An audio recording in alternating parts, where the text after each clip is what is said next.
All right, ladies and gentlemen, boys and girls, week 10 in the books. It was a fun weekend of college football. We're going to discuss as much as we can discuss here today. I'm actually recording this on Monday. Not probably, you're listening to this if it came out on Tuesday, on election day. Let's all just watch the world burn together, huh? Anyways, let's get into it. We had some important games in week 10. We learned a lot, like we always do each weekend of college football. First, I would just like to say, before I go over my picks that I had made, I noticed, and it was actually called out by my mother, on episode 23, when I was making my picks, I accidentally said Kentucky would handle Tennessee. I meant to say Tennessee would handle Kentucky. Um, that didn't happen anyways. Tennessee did not handle Kentucky. Tennessee did win. I meant to say that I was picking Tennessee, um, but that is not accidentally what I said. But I went 8-2, another solid week. Still don't have an undefeated one yet, but that's okay. We're gonna go over all of it. So let's start from the top, shall we? Ohio State, Penn State. What do I think about what happened in Ohio State, Penn State? I think every year we get fooled. The American people, every year, get fooled with the Ohio State Penn State game. And, quite frank, with the Michigan Penn State game, but I don't think they play each other this year. Why do we get fooled? Why would you say that, Grayson? Well, I say we get fooled because every year people want to give credit to Ohio State and Michigan for beating Penn State. I think that needs to stop. I said it last year after Penn State had an embarrassing performance against Ohio State, against Michigan, an embarrassing performance in their bowl game. The reality is, Penn State and James Franklin cannot win a big game. And now people want to say, oh, don't worry, Ryan Day can win a big game. He beat Penn State. I don't value that because James Franklin is worse than him at winning big games. Saying you beat James Franklin in a big game is about as useful to me. I don't know what the analogy was that I was going to use, but to put it simply, it's useless. I don't care. I don't. Congrats, you won the game. You still have a lot of concerns to me. Will Howard being one of them, your offensive and defensive line being another. Congrats.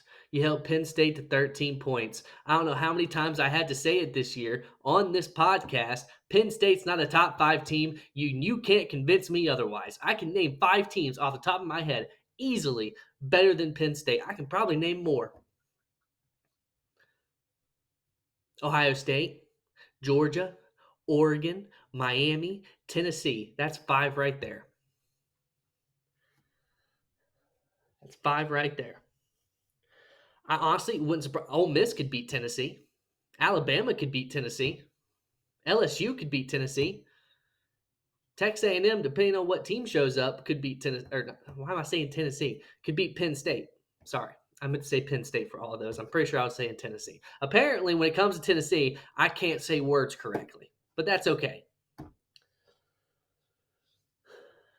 But I think we need to stop valuing these teams beating Penn State because Penn State is so useless when it comes to big games. They are so useless.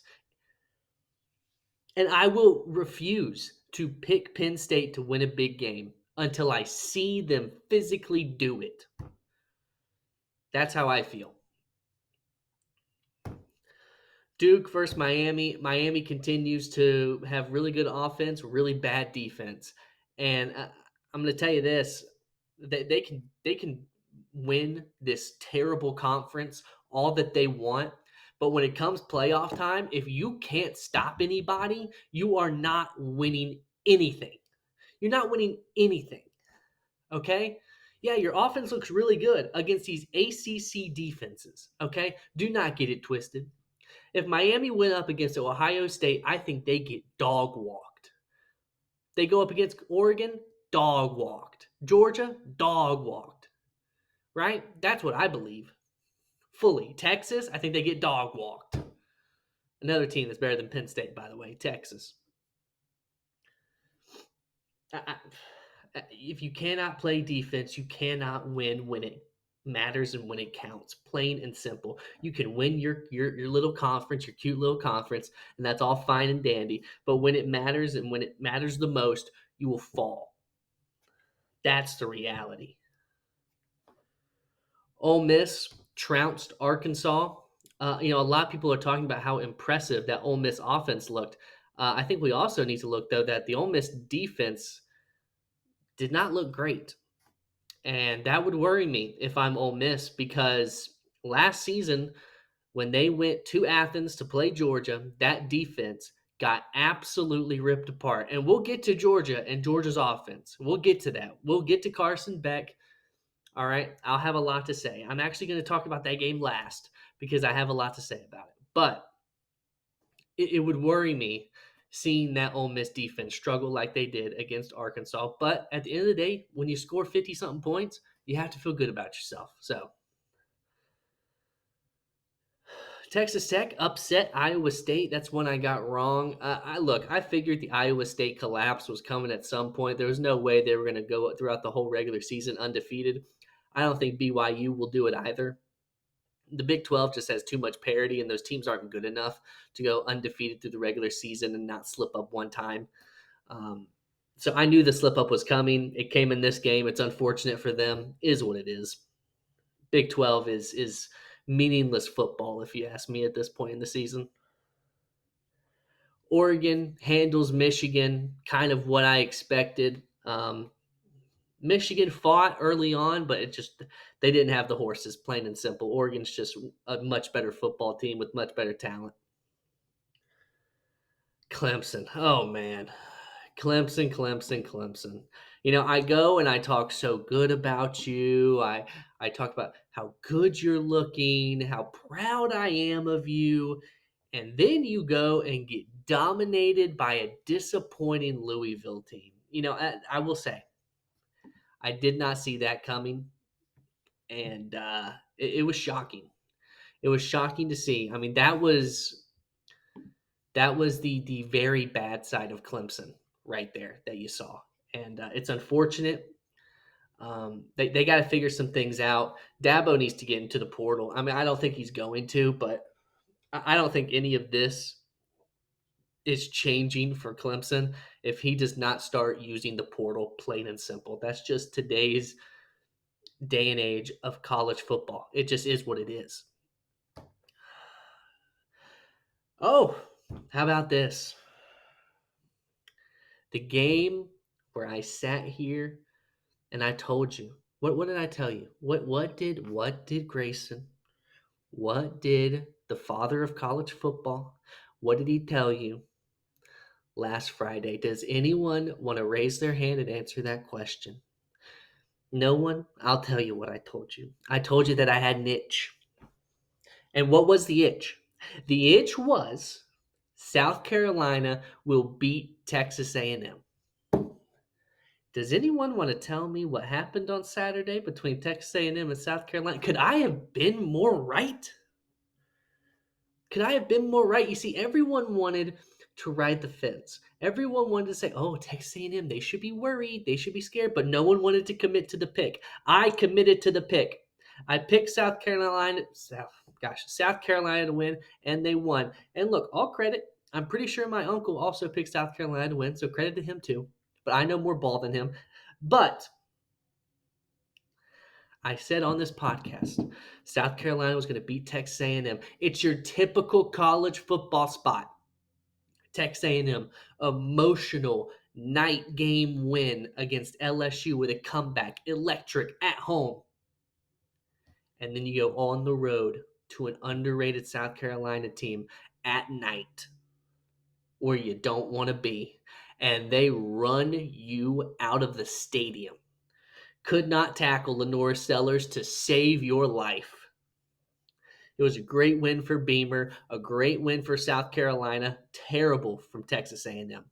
And they just lost. It came out today. Running back Moss for Texas A&M out for the season. And look, I knew Texas A&M was fraudulent. I mean, you could see it from a mile away. You could see it from a mile away how fraudulent they were, and they got exposed badly against South Carolina. And guess who saw it coming? Yours truly, the father of college football. I'm gonna start calling myself that. The father of college football. Kentucky, Tennessee. I had a little, I guess, what do you call it? A talking typo, where I accidentally said Kentucky was going to handle Tennessee. I meant Tennessee was going to handle Kentucky. Either way, Tennessee did not handle Kentucky, and that offense continues to be a problem. They're good at running the ball. Passing the ball is a big issue. There is a disconnect there, and they got to figure it out. They got to. Ideally, they'll figure it out after the Georgia game, but we'll see. Oh, here's another one. Another upset that I predicted correctly. SMU over Pitt. This is another one that was completely predictable. Completely predictable, and SMU blew them out as I said they would because number one, SMU has been blowing people out since the beginning of the season when they struggled. And Pitt, while they have looked good, have not looked great. They've looked fine. They've scratched away into an undefeated streak, and they survived multiple games.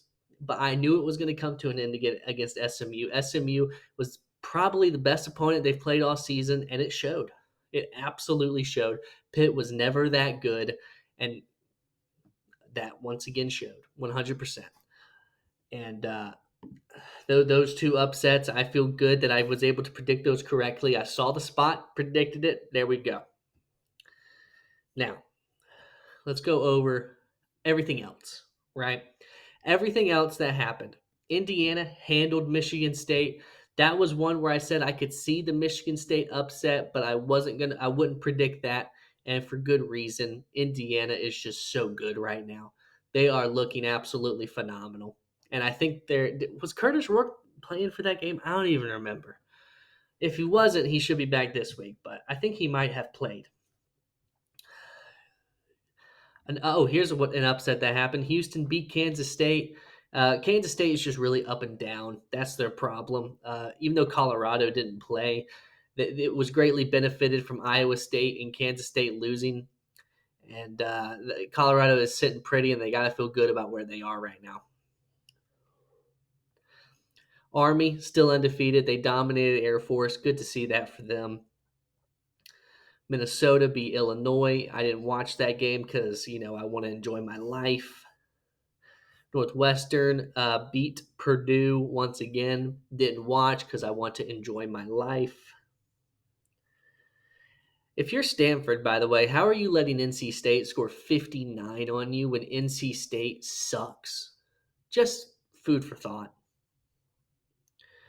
Syracuse beat Virginia Tech in overtime. Those two teams, I kind of rate them similarly. That one's a 50-50 to me. Virginia Tech kind of was gaining momentum. That's why I picked them to beat Syracuse. The Syracuse seemed to be on a little bit of a downhill trajectory. But, they rebounded nice. After Kyle McCord's 3-pick-6 performance last week, they rebounded very nicely.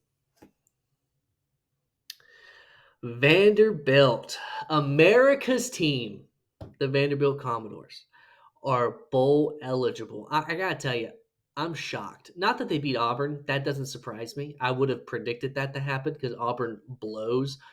But if you would have told me at the beginning of the season Vanderbilt was going to be bowl eligible by week 11, I would have told you were out of your mind. And yet here we stand. Diego Pavia and Vanderbilt bowl eligible already. You got to feel happy for them. You really got to feel happy for them. And I am happy for them. They're America's team. And Georgia doesn't have to play them this year, so they can do as good as they want to do for all I care. UCLA beats Nebraska. Nebraska just an absolute. Which, by the way, does that not make Ohio State's performance against Nebraska look worse with how you saw Nebraska play against UCLA? Just food for thought. Just food for thought. I felt like Florida State could have gotten the upset against North Carolina. I kind of felt like that was a nice little spot. It doesn't happen. As a matter of fact, they got absolutely handled by a North Carolina team who isn't that good and can't score, and yet they scored 35. Florida State, I think, has yet to score, 20 points this season? I mean, in my opinion, I don't care that Mike Norvell should have made the playoff last year. I don't care. The guy has won one game at Florida State. That is unacceptable. I don't care what the circumstances are. If you win one game by week 11 at Florida State, you deserve to be fired. But I feel like they're going to give him another year. And he'll probably be better than this because he can't be much worse. But I don't have any aspirations for them of like a playoff appearance next season. I mean, let's be honest here. This team sucks. They're terrible. Terrible. And to all the Florida State fans who, after the Georgia game, who all wanted to say, oh, well, these are none of our starters. All of our starters sat out. Yeah, but you know who those players were? Those players were your future, which is what you're seeing now. And oh, shocking, they suck. Just like they did in was that the Orange Bowl? Whatever. Just like they did against Georgia. They suck.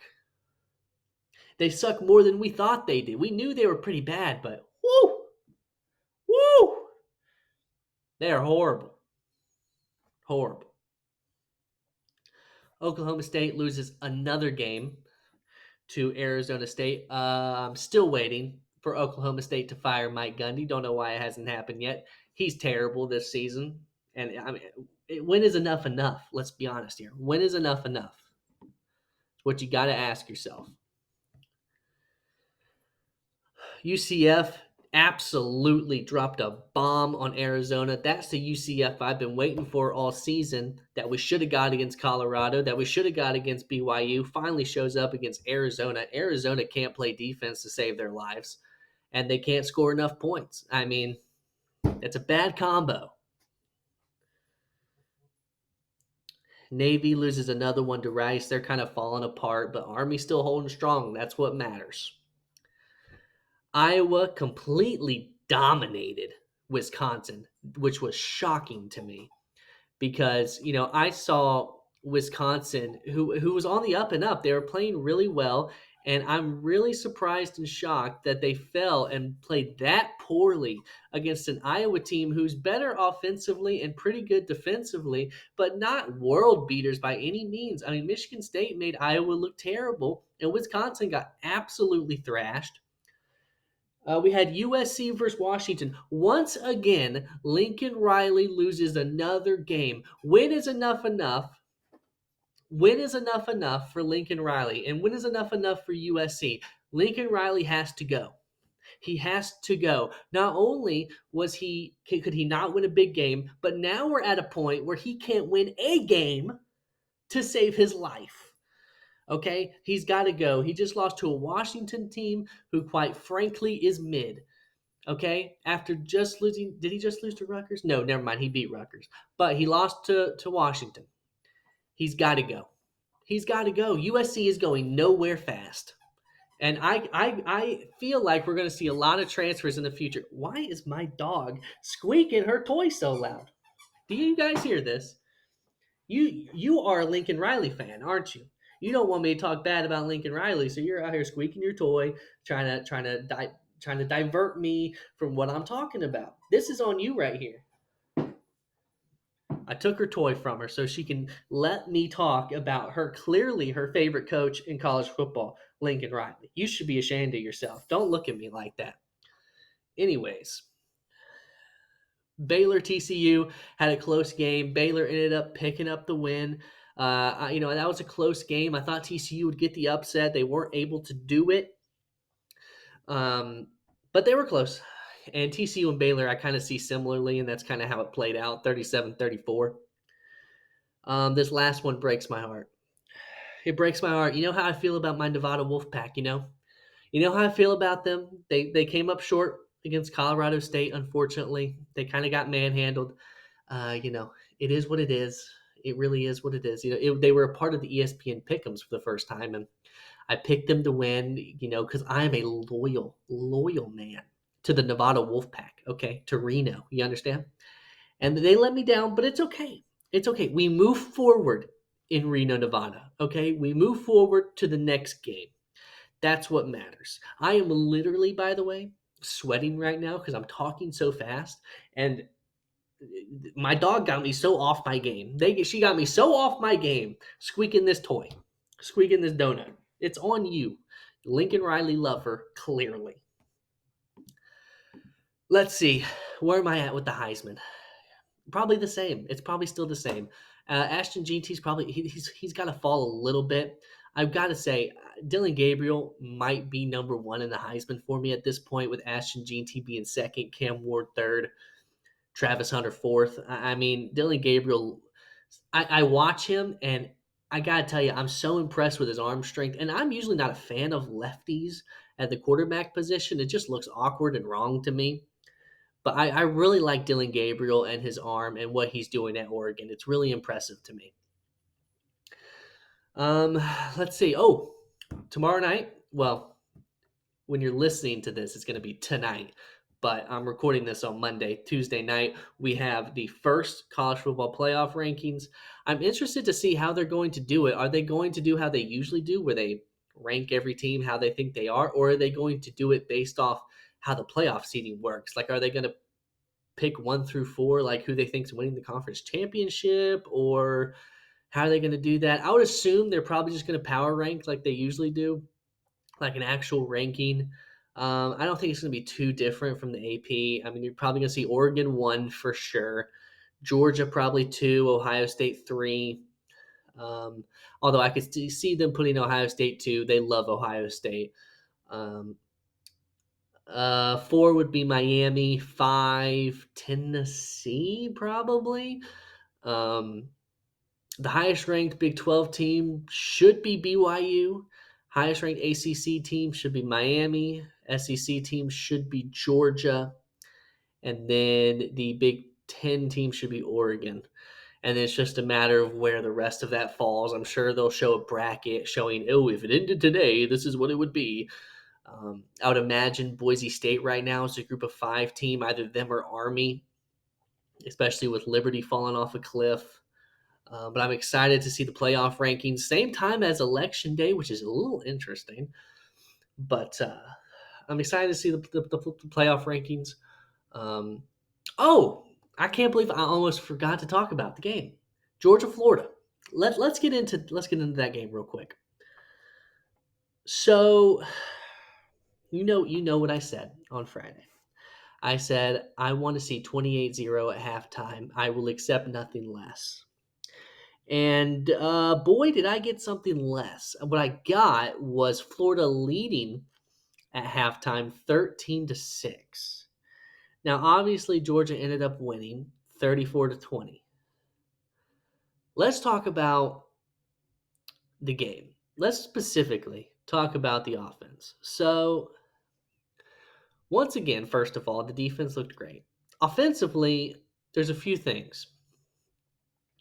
Number one, I'm frustrated that we don't run the ball more, especially when you heard the commentators, or as the sideline reporter, it was somebody talking about how, oh yeah, we were talking to Kirby Smart during the week, and they self-evaluated, self-scouted their offense, and they want to run the ball more.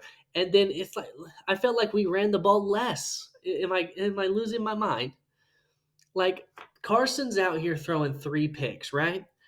And yet it still feels like we're throwing the ball so much.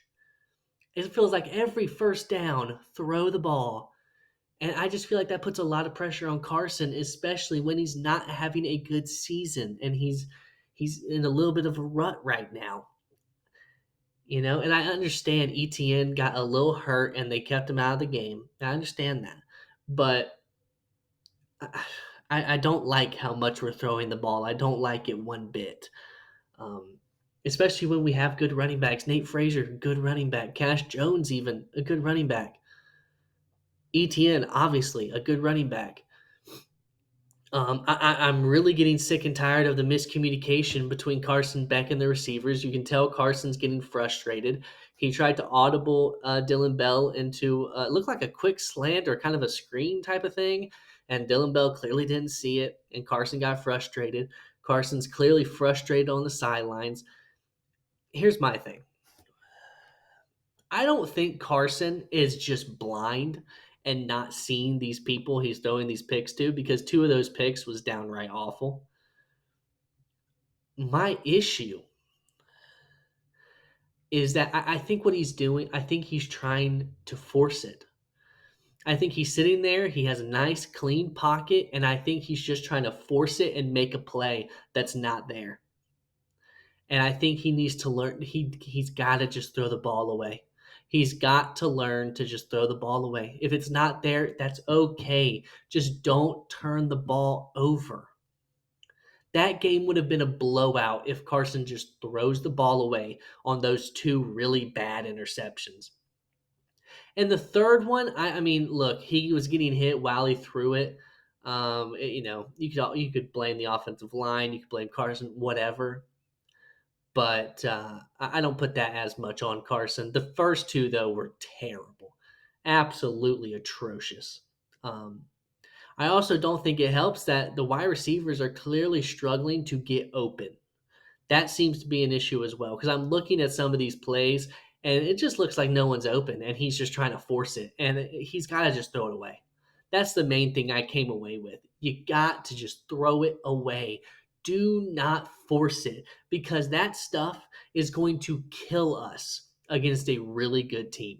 That stuff against Oregon would kill us. Kill us. The only reason it didn't kill us against Texas is because Texas made as many mistakes as we did. And our defense was playing otherworldly against Texas. But I still believe in Carson. I don't believe that they should bench him and put in Gunner. I don't. Gunner has no experience, and you'd be throwing him to the wolves. Okay? You really would. And Gunner hasn't done anything in the short time he's played to impress me and think that he would be such a better option than Carson. I also think Carson gets too much hate, because once again, like I said, I think we throw the ball way too much, and that's backed up by the statistics. I think we throw it way too much, put way too much of this on his shoulders. And I think he's trying to force it when he should just throw the ball away. I think he's trying to play hero ball. But here's the thing, he has to understand, we don't need you to play hero ball. Our team is good enough where we don't need you to play hero ball. You just have to manage the game. You just have to not turn the ball over like you did last year. That's all you got to do, and we will be just fine. But that's just what he's got to learn. Okay? And I think we'll see a switch flip at some point. Maybe it'll be against Ole Miss. Maybe it'll be against Tennessee. We'll see.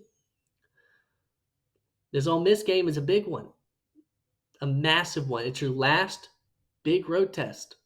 If you can get through the Ole Miss game, you got to feel good if you're a Georgia fan and if you're Georgia. But you got to get through it first, and we'll see how it goes.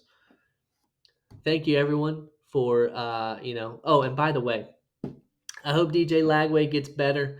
It's unfortunate he went down. They had to go to the Yale transfer. What I don't want to hear is the coping going on from Florida fans of, well, if we had DJ the entire game, then we would have won. You know what? I'm sick and tired of hearing a bunch of shoulda, woulda, coulda garbage. No one can just accept these days that their team lost. There has to be an external factor that the team could not overcome as to why they lost. Whether it be refs, whether it be injuries, those are the main two that people go towards. It's never that you just flat out lost. Okay, Yes, DJ is better than that other quarterback you put in, but let's not forget DJ made one good play before he got injured. One. And it was more about a busted coverage because Malachi had his eyes in the backfield than it was about DJ making some sort of insane play. The guy was wide open. There wasn't a defender in the same zip code. Okay, so let's just chill out. All right? Let's just chill out on the cope. That's all I got to say about that. I hope everyone has a tremendous day. Go out and vote. Watch the playoff rankings tomorrow, and we're headed towards week 11. I'll have my game picks on Friday. I hope everyone has a great day, and go Dogs.